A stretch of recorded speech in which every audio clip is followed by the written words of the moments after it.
ఓం సమర్థ సద్గురు శ్రీ సాయినాథాయ నమ. శ్రీ సాయి లీలామృతం అధ్యాయం 15 సద్గతి. జీవుడు మరణ సమయంలో స్మరించిన దానినే మరుజన్మలో పొందుతాడని శాస్త్రం. అందుకే పరీక్షన్ మహారాజు చివరి దశలో శుకుని నుండి భాగవతం విని ఉత్తమ గతి పొందాడు. అందుకే కాశీ వంటి క్షేత్రాలలో మరణించాలని ముసలితనంలో ఎందరో అక్కడికి చేరుతారు.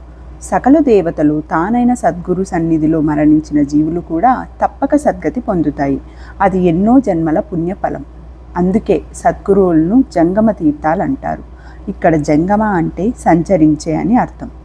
మద్రాసు నుండి మానస సరోవరానికి బయలుదేరిన విజయానంద స్వామి దారిలో షిరిడి వచ్చాడు. హరిద్వార్ నుండి వచ్చిన ఒక సన్యాసి ఆ యాత్ర కష్టమని చెబితే అతడు ఆ తలంపు విడిచాడు. తర్వాత బాబా అతన్ని చూస్తూనే కోపంతో, ఈ దొంగ సన్యాసిని బయటకు గెంటండి, కష్టానికి వెరచేవాడు సన్యాసే కాడు అన్నారు. అది విని విజయానందుడు సిగ్గుపడ్డాడు. 2 రోజుల తర్వాత అతని తల్లికి జబ్బు చేసిందని జాబ్ వచ్చింది. వెంటనే అతడు ఇంటికి వెళ్ళడానికి బాబా అనుమతి కోరాడు. ఇంత మమకారం ఉంటే ఎలా సన్యసించావు? వసతి గృహంలో ద్వారాలు బంధించి ఓర్పుతో జాగ్రత్తగా వేచి ఉండు. దొంగలు సర్వం దోచుకుపోతారు.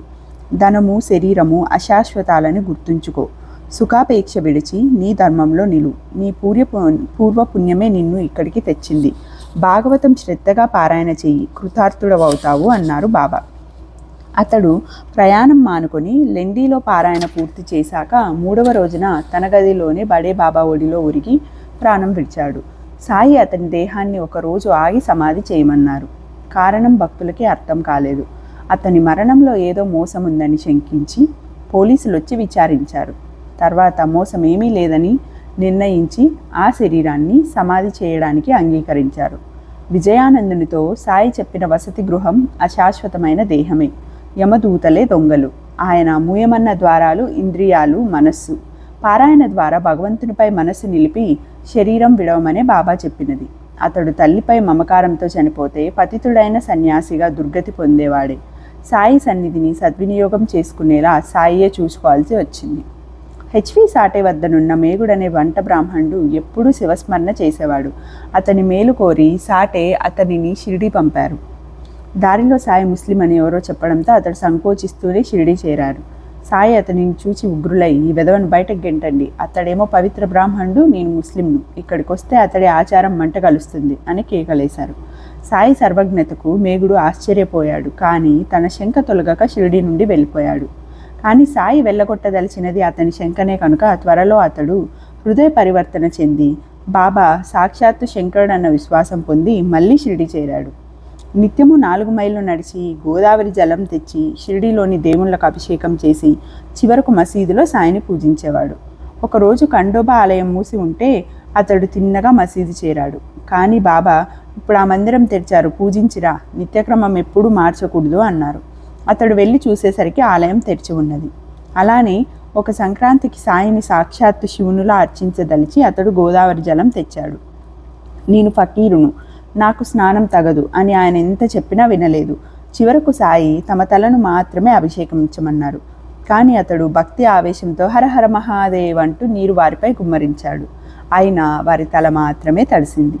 అతడు తన గదిలో బాబా పటాన్ని కూడా పూజించేవాడు. ఒకరోజు తెల్లవారుజామున అతడు మెలకువగా కళ్ళు మూసుకొని పడుకున్నప్పుడు అతని మనోనేత్రానికి సాయి స్పష్టంగా గోచరించి అక్షింతలు చల్లి గోడ మీద త్రిశూలం గీచి అర్చించు అన్నారు.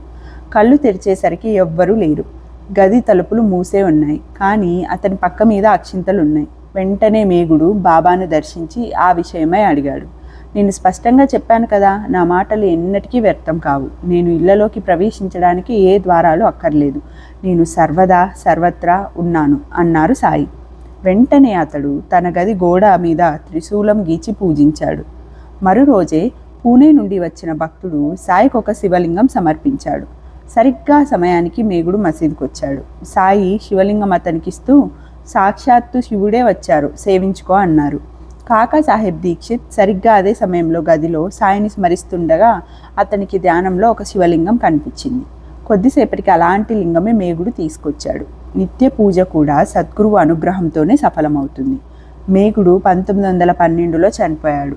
సాయి ఆ శవాన్ని నఖశిఖ పర్యంతము నిమిరి, ఇతడే అసలైన భక్తుడు అన్నారు. శవాన్ని తీసుకుపోతుంటే ఆయన సామాన్యులా శోకించి తమ ఖర్చుతో అందరికీ సంతర్పణ కూడా చేశారు. తర్వాత అతడికి ఇచ్చిన శివలింగాన్ని ఆయన గురుస్థానంలోని వేప చెట్టు కింద ప్రతిష్ఠించారు. బల్వంత్ నాష్నేకు చాలా కాలం సంతానం దక్కకుంటే ఆ దంపతులు 1915లో షిరిడి వచ్చారు. నాష్నే భార్యకు ఒక కొబ్బరికాయ ప్రసాదించమని బాబాను ఒత్తిడి చేశాడు శ్యామ.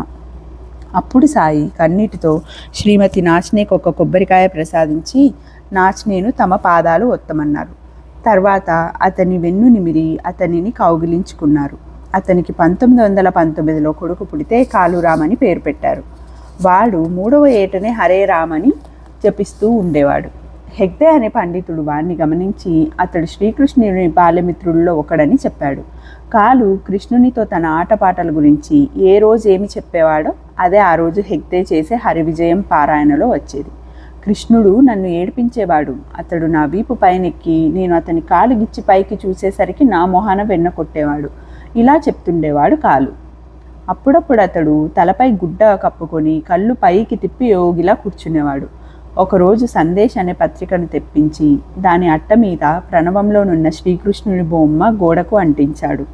ఆ పుస్తకంలోని ఒక వ్యాపార ప్రకటనలో గ్రామ్ ఫోన్ ముందు కూర్చున్న కుక్క బొమ్మ చూపి, అది శ్రీకృష్ణ సందేశం, ఆ కుక్క దాని యజమాని వాణి ఎంత శ్రద్ధగా వింటుందో, అలా చేస్తే నీకు బాబా మాటలు వినిపిస్తాయి, నేను అలాగే చేస్తుంటాను అన్నాడు కాలు. బాబా గొంతు నీకెలా తెలుసు అంటే మాత్రం అతడు చెప్పలేదు.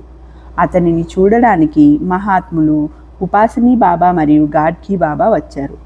కాలుకి 1927లో వంటికి నీరు పట్టి జ్వరం వస్తే బాబా ఊది మాత్రమే ఇచ్చారు.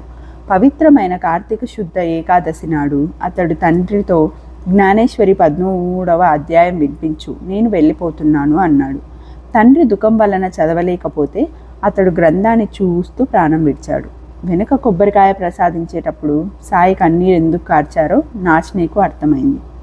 1914వ సంవత్సరంలో ఒకరోజు సాయి గర్భిణి అయిన శ్రీమతి రేగేతో, నా వరప్రసాదం నీ దగ్గరున్నది. బిడ్డ జన్మించాక ఆయన ఒకరోజు బిడ్డ నీవాడా నావాడా అన్నారు. మీవాడే అన్నాడు రేగే. వాణ్ణి నావాడిగా పెంచు అన్నారు బాబా. 2వ ఏట ఆ బిడ్డ మరణావస్థలో ఉండగా రేగే, బాబా ఈ బిడ్డ కర్మశేషం నాకిచ్చి వాడికి మీ పాదాల చెంత ఆత్మశాంతి ప్రసాదించండి అన్నాడు. అది విశ్వాసం అంటే. వెంటనే ఆ బిడ్డ చిరునవ్వుతో యోగిలాగా బ్రహ్మరంధ్రం గుండా ప్రాణం విడిచాడు.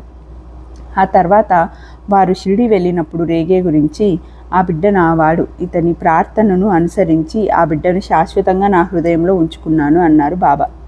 ఒకప్పుడు ఒక అంధుడు తనకు దృష్టి ప్రసాదించమని ఎంత ప్రార్థించినా బాబా పలకలేదు. అతడు ఖండోబా ఆలయంలో ఉపాసనీ బాబాకు దర్శిస్తే ఆయన, ఈ వయసులో దృష్టి వస్తే కోరికలు హెచ్చుతాయి, జ్ఞానం కోరుకో అన్నారు. అతడు మసీదు చేరి జ్ఞానం ఇమ్మని సాయిని కోరినప్పుడు అతనిని షిరిడీలో ఉండమన్నారు. నెల రోజులలోగా అతడు గొప్ప ఆధ్యాత్మిక పరిణితి చెంది ఆ క్షేత్రంలోనే మరణించాడు. మరణించినది అతని భార్యే అంటే అజ్ఞానం, కానీ అతడు కాదు, అతడు సద్గతి పొందాడు అన్నారు బాబా. మహల్సాపతి సాయిని ఎంతగానో సేవించేవాడు. కొన్ని సేవలు అతడు మాత్రమే చేసేవాడు. ఉదాహరణకు, ఎప్పుడు సాయి వద్ద నుండే ఇటుకపై ఒక గుడ్డ, దానిపై దుప్పటి పరిచి పక్క వేయడం మహల్సాపతి మాత్రమే చేసేవాడు. అతనికి సాయి సద్గతినిచ్చారు. సెప్టెంబర్ 11, 1922 సోమవారం నాడు అతడు పూజ చేసుకొని, నేడు నా తండ్రి శ్రాద్ధానికి వంట త్వరగా చేయండి, నేడే నేను కూడా స్వర్గానికి వెళ్తున్నాను అన్నాడు. అందరి భోజనాలయ్యాక అతడు కూడా తాంబూలం వేసుకొని కప్ని ధరించి కుమారుడు మార్తాండుకు తన దండమిచ్చి భక్తి మార్గంలో జీవించు అని చెప్పి రామా అని ప్రాణం విడిచాడు. ఒక మేకకు, ఒక బర్రెకు, ఒక పెద్ద పులికి కూడా సాయి సద్గతి ఎలా ప్రసాదించారో వేరు అధ్యాయాల్లో చూస్తాము.